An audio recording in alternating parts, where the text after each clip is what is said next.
Salve a tutti, io mi chiamo Orlando, grande paladino del re Carlo Magno. Ma per ora con questa crisi mi sono messo a presentare dei video. Beh, insomma, per arrotondare il salario. Che sciagura, miei cari. Ma, per non di meno, volevo presentarvi una terra piena di meraviglie. Una terra nata dal fuoco, plasmata dal vento e dall'acqua, dalla quale nasce ogni sorta di delizia. Sto parlando della Sicilia. Ma per parlare di tutta la Sicilia non basterebbe una vita intera. Meglio andare per gradi. In questo video voglio parlarvi delle bellissime isole Eolie, le terre che si dice siano state sede del dio Eolo e che oggi sono sede di uno dei patrimoni dell'umanità più belli che si possono vedere. Stop Orlando, che stai facendo? Questo è il mio canale e qui i video li presento io. In guardia, marrano, difenderò con la vita la possibilità di parlare della mia terra. Ma, un momento, tu non hai dei fili? Che stregoneria è mai questa? Orlando, io i fili non ne ho di bisogno. Io vado a pile, però ti prego, non farmi dire dove le devo mettere. Sigla.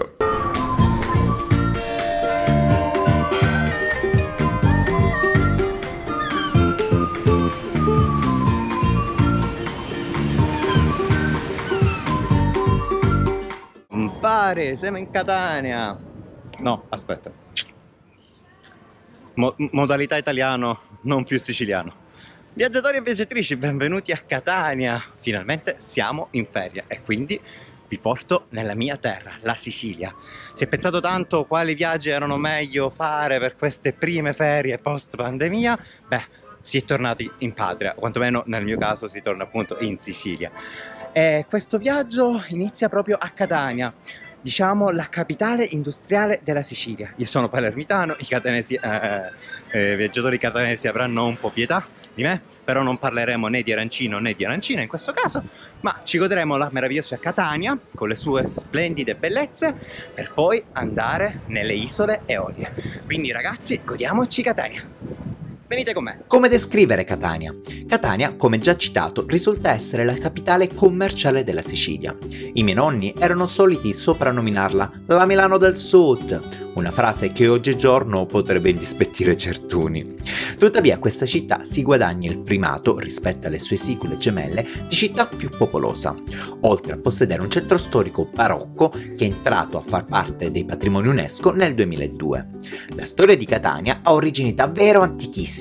Vi sono tracce fin dal Neolitico.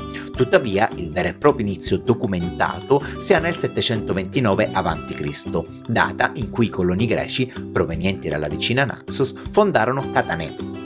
Catania iniziò a divenire una città di prestigio e fu scenario di diverse dominazioni dalle svariate etnie. Iniziamo la nostra passeggiata andando a visitare uno dei simboli di questa ex colonia greca, la piazza del Duomo di Catania. È qui che si ergono due dei simboli più importanti, ossia la cattedrale di Sant'Agata, patrona della città, e la misteriosa statua dell'elefante detto Liutru.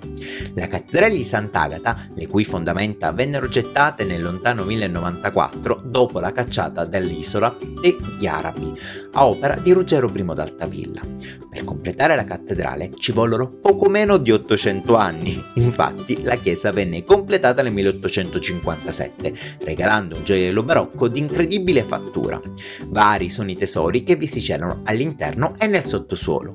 Difatti è possibile vedere i basamenti delle colonne dell'antica basilica, la tomba del famosissimo compositore Vincenzo Bellini, famoso per opere come La Norma e La Sonnambula, o per i più profani si tratta del faccione verde delle 5.000 lire.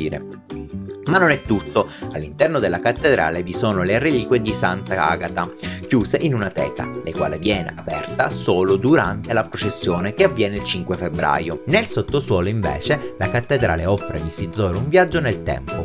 Difatti qui sono custoditi i resti delle terme achilliane, opera del IV secolo d.C., uno dei segni della colonizzazione romana. La meraviglia barocca e storica di questo luogo rapisce il visitatore che viene inebriato da tanta arte, la quale è possibile godersi anche all'esterno della chiesa. Qui, oltre all'imponente obelisco e del misterioso elefante, di cui però parlerò nel prossimo video, vi è la delicatissima fontana della Menano, un altro gioiello barocco che si fa apprezzare da chi ha la delicatezza di godersi i dettagli. Ma continuiamo la nostra passeggiata lungo il barocco cittadino e quindi come non citare la piazza di Vincenzo Bellini, dove si erge l'omonimo Teatro Massimo, che qui ha ospitato personalità di spicco come Maria Callas, Vittorio Gassman, Katia Ricciarelli e via dicendo.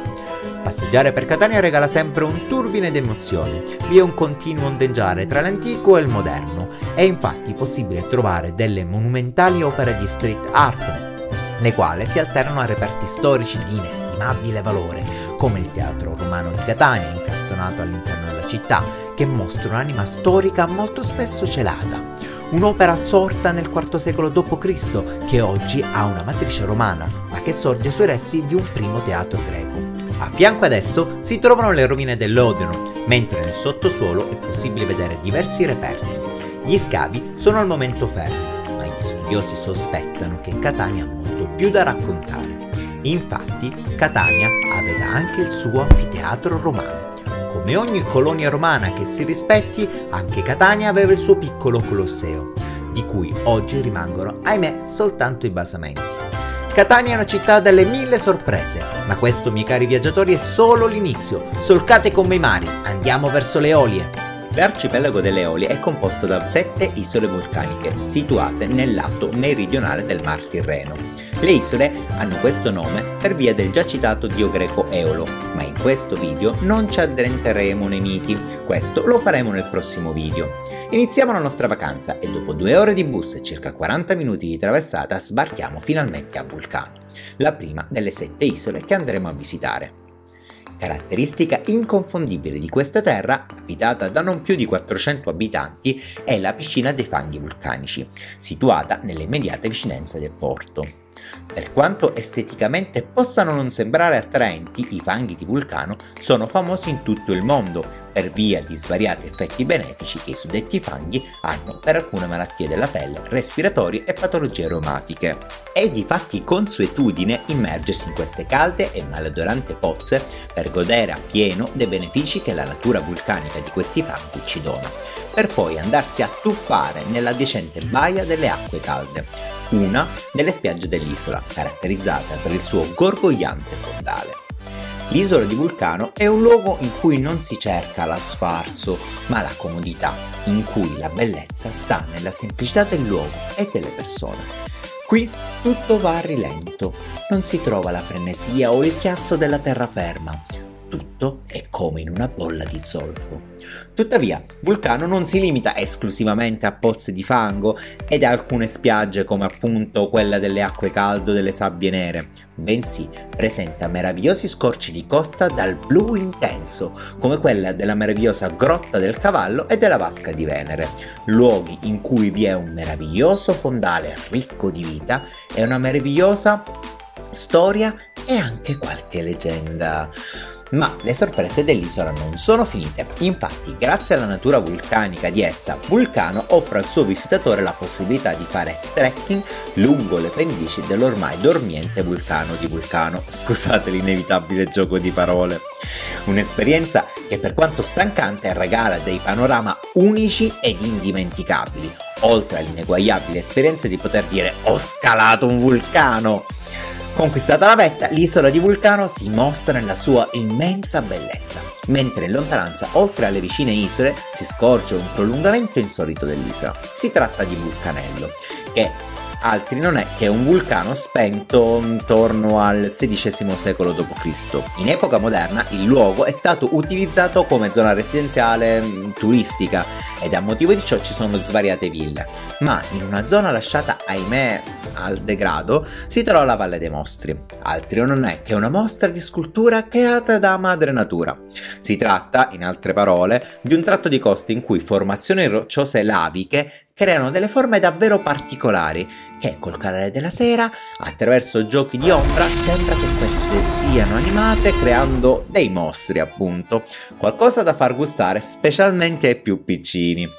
Ma lasciamo la spartana Vulcano per andare a fare una gita verso le più selvagge delle isole Eolie. Stiamo parlando di Alicudi e Filicudi. Non abbiate timore, con selvagge intendo più naturalistiche, visto che sono quasi disabitate, specialmente nel periodo invernale. Le due isole sono davvero un perfetto locus amenus, un luogo dove ritrovare la pace e alienarsi dal mondo esterno. Sono presenti esclusivamente i servizi essenziali. Negli ultimi anni ovviamente vi è stato un incremento delle visite e del turismo, ma rimangono ancora oggi il luogo più isolato delle isole. Gli scorci che si possono godere sembrano provenire da un altro tempo. I paesi sono davvero un tesoro di memoria, un luogo dove poter rivivere tradizioni contadine e di pesca, tipiche di un passato, ahimè, ormai perduto. Senza poi dimenticare i tesori naturalistici dall'inestimabile valore, come la grotta del Buomarino o i monumentali faraglioni. È giunto il momento di andare a vedere il lato più mondano delle isole Eolie e quindi prepariamoci a sbarcare a Lipari. Si tratta della maggiore delle isole Eolie. Essa non fonda la sua bellezza esclusivamente sulle sue coste, ma anche per il fascino della storia presente in essa.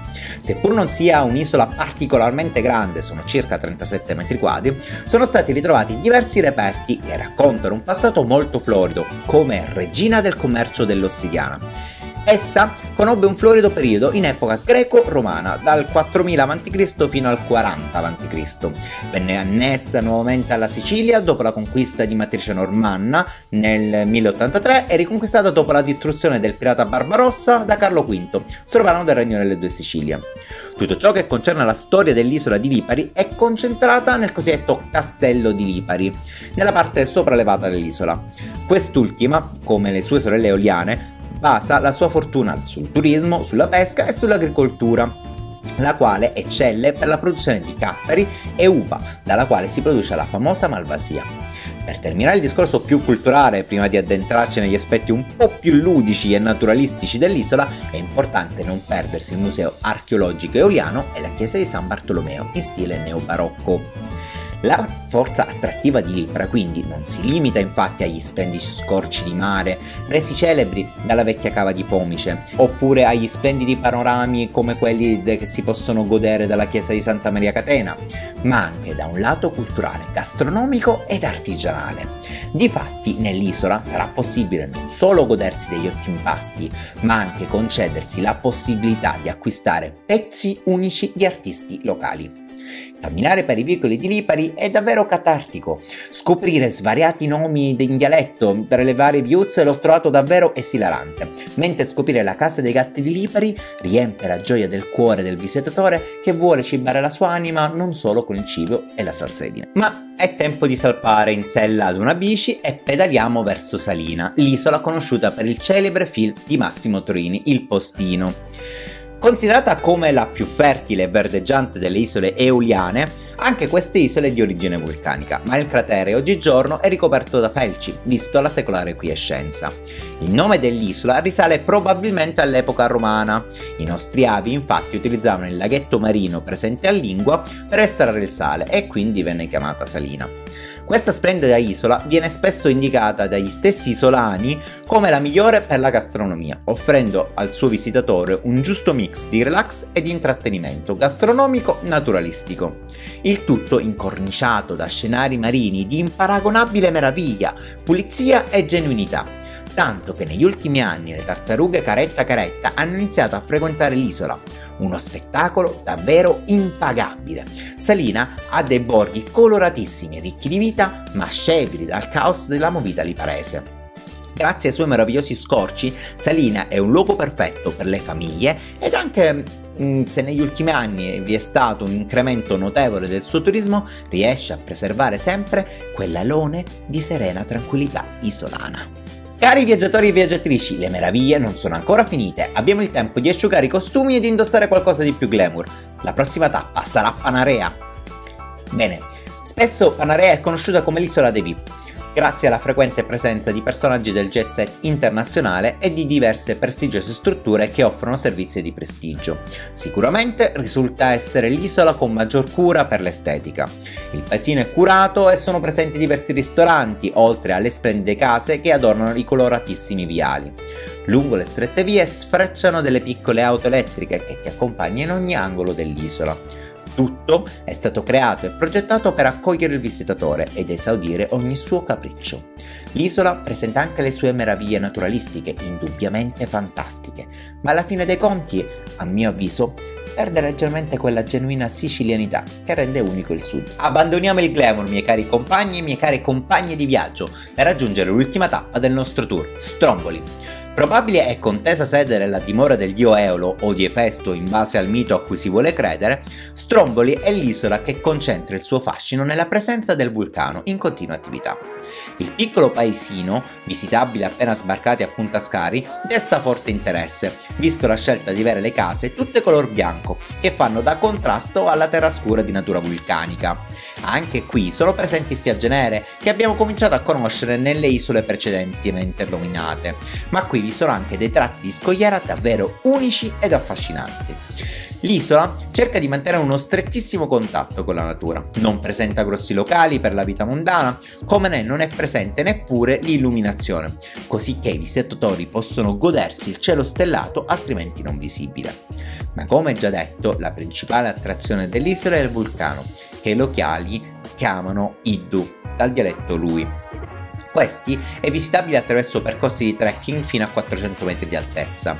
La visita infatti è stata limitata a questa quota per via della vittima che l'ultimo fenomeno parossistico nel 2019 ha causato, oltre indigenti danni procurati alla frazione di Ginostra, secondo paesino dell'isola, raggiungibile esclusivamente via mare. Tuttavia, godersi il tramonto alle pendici dello Stromboli è qualcosa che non può essere descritto a parole. Ma questo fascinoso vulcano può essere goduta anche via mare, una metodica decisamente più rilassante e a tratti forse più romantica. Stromboli è un'isola che strega il suo visitatore, poiché dona tanto come il caleidoscopico fondale marino, ma in cambio pretende rispetto, come ricorda costantemente Iddu col suo continuo sbuffare. Ciao a tutti viaggiatori e viaggiatrici, spero che il video vi sia piaciuto, non mi resta che rimandarvi al prossimo video e alla prossima Der Urlauber Experience. Troverete qui sopra tutti i miei contatti di Der Urlauber Travel Addict e quindi, al prossimo video, ciao! Salve a tutti!